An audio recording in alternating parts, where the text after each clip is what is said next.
There is a voice in your head that sounds like you. It knows your fears, it knows your weaknesses, and it has been holding you back your entire life.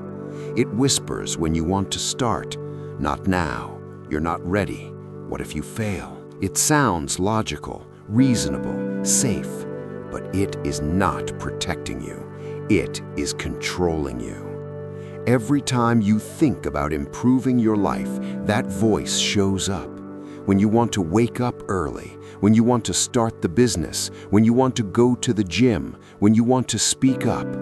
It reminds you of your past mistakes. It magnifies your doubts. It convinces you that staying the same is smarter than trying and failing. So you stay where you are, comfortable, unchallenged, unfulfilled. And the worst part, you start believing that voice is the real you. But it's not.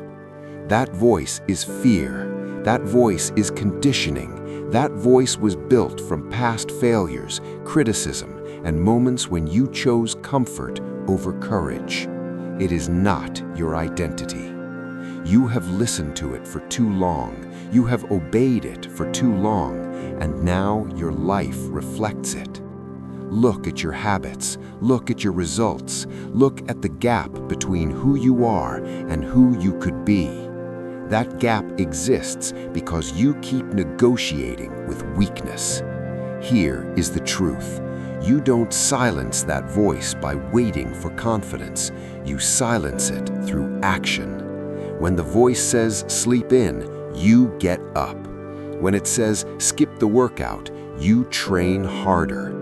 When it says you'll embarrass yourself, you speak anyway.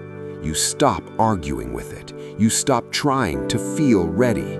You move. Discipline is not about feeling powerful.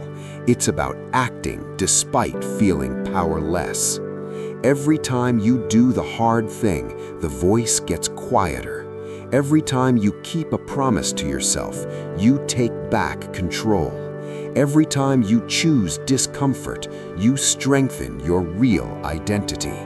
Because there are two versions of you fighting inside. One wants ease, the other wants growth. One wants approval, the other wants respect.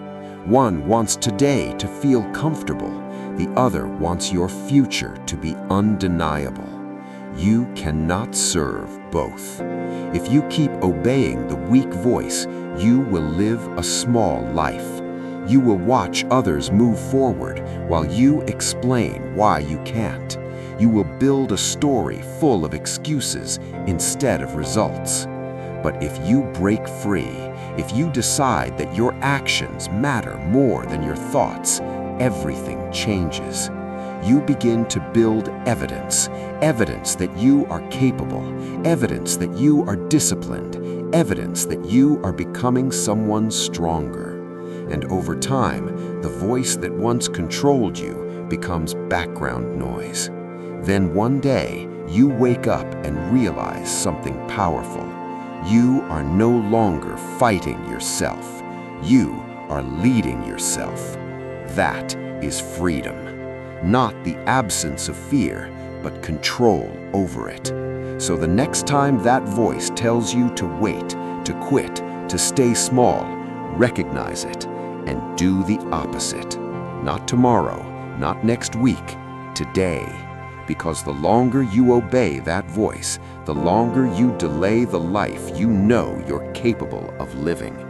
Break free now.